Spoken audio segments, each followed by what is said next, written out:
Hello guys, welcome to my channel. Ito pala ay mga pera na iba't ibang currencies, galing pera ng iba't ibang bansa na iniipon ko. Yung iba naman ay kung may pinuntahan akong lugar, nagsisave ako ng remembrance, ganun.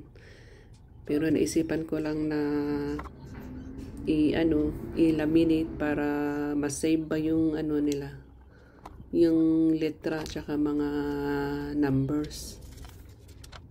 Kasi yung iba nag-molds na kasi, kaya naisipan kong i-laminate para ma-save sila.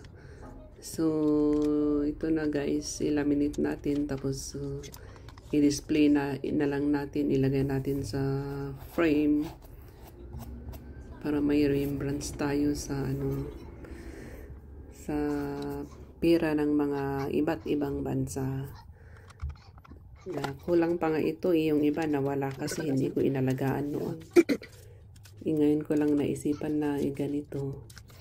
Nung nakalkal ko kasi nakita ko na ayan, nagmo-mold sila.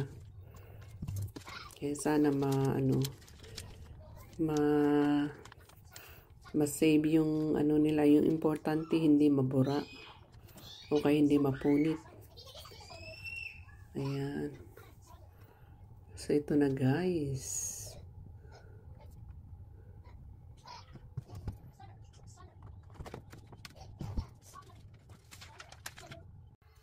So ito na guys yung nilaminate ko kaninang mga currencies.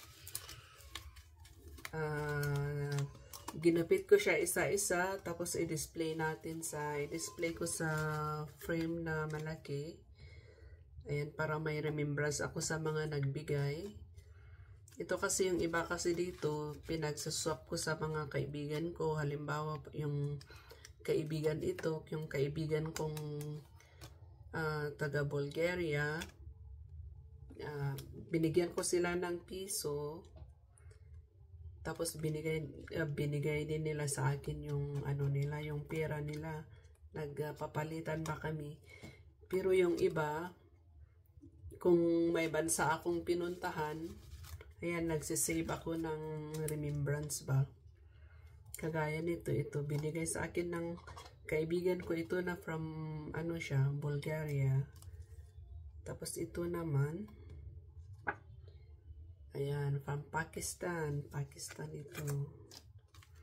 Ito din Bulgaria, Russia, Ukraine, Poland, 5 peso, Hong Kong dollar, Australian dollar, Hong Kong dollar, Charter Bank of China, Singapore, Qatar, real pala ang ng Qatar, ayan, Indonesia, Kuwait, ito ay 1/4 dinar ng Kuwait, ito ay 1 dinar, tapos ito naman ay 1 nakfa, Africa, Eritrea. Ito ay Malaysia.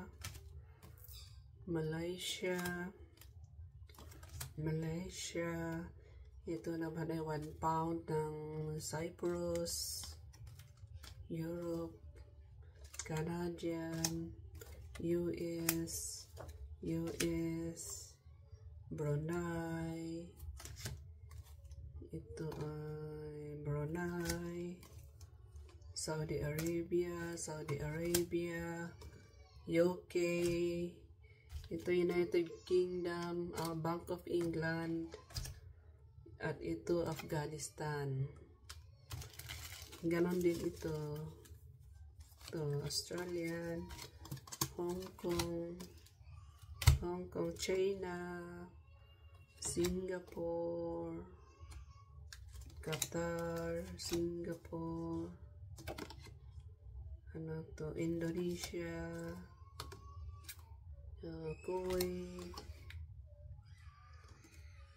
Kuwait, Africa, Malaysia,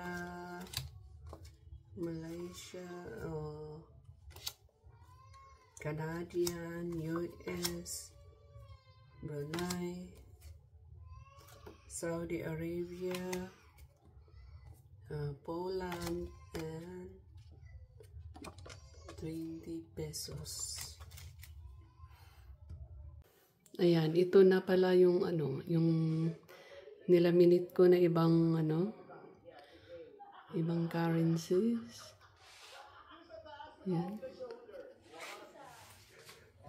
Tapos yung iba, andito, hindi kasi magkasya, kaya dalhin ko na lang pag uwi ko sa Pinas, doon ko na lang ilagay.